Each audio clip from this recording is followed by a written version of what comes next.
అట్లనే ఇంకో ప్రశ్న ఏం అడిగిందంటే నల్లధనం తెచ్చి అకౌంట్లో 15 లక్షలు వేస్తా అన్నాడు మోడీ.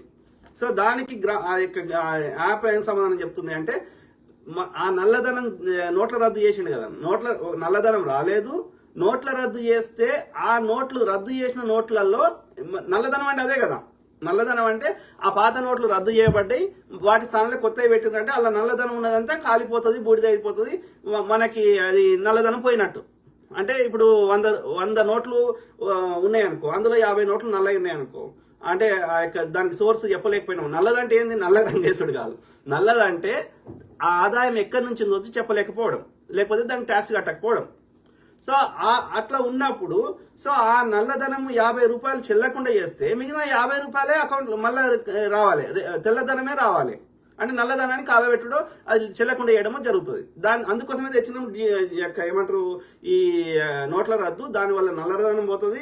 నల్లధనం ఎవరి దగ్గర ఉంది అంటే ఆ తీవ్రవాదుల దగ్గర ఉంది కాబట్టి తీవ్రవాదం పోతుంది, ఇది చెప్పారు. కానీ వాస్తవానికి డేటా ఏం చెప్తుంది, ఆర్బీఐ ప్రకారం 99.3%. అంటే 100 నోట్లలో 99.3, అంటే దాదాపు 100 నోట్లు తిరిగి చలామణిలోకి వచ్చినాయి, తెల్లధనంగా అయింది. అంటే ఆ 0.7% నల్లధనం పోయింది. అంటే ఏం పోలేదు నల్లధనం అనేది దాని అర్థం. తీవ్రవాదం తగ్గిందా అంటే తగ్గలేదు. అప్పుడు కాంగ్రెస్ ప్రభుత్వంలో కాంగ్రెస్ చెడ్డ పేరు తేవడానికి, ఈ యొక్క హిందూ ముస్లిం విభజన తేవడానికి దాడులు చేసింది వీళ్ళే. అప్పుడు మీరు ఏ ఇన్వెస్టిగేషన్ అన్నది చూడండి కాంగ్రెస్ హయాంలో, అవన్నిటికీ దారులు మళ్ళీ అడిగిపోయినాయి, ఈ బీజేపీ ఆర్ఎస్ఎస్ వాళ్ళు చేయించారు. ఇప్పుడు కూడా అదే ఎన్నికల ముందు చేయించేది, మళ్ళా హిందూ ముస్లిం చెప్పడానికి బీజేపీ వచ్చినాక చేయించింది బీజేపీ వాళ్ళే, కాంగ్రెస్ ఉన్నప్పుడు చేయించింది బీజేపీ వాళ్ళే. కాంగ్రెస్ అధికారంలో ఉన్నప్పుడు ఏమో శిక్షలు పడేది, ఇప్పుడు శిక్షలు కాదు, ఈ విచారణ కూడా జరుగుతలేదు.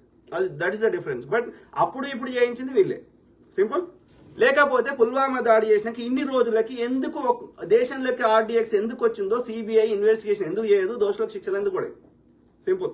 పొగబాంబు పార్లమెంట్లో పొగబాంబు పెడితే ఇప్పటి వరకు విచారణ జరగది, దోషులకు శిక్షలు పడే. విచారణ జరిగితే అవన్నీ ఏడిపోతాయి, బీజేపీ ఆర్ఎస్ఎస్కే పోతాయి. కాబట్టి దొంగలు ఎవరో గమనించండి, సింపుల్.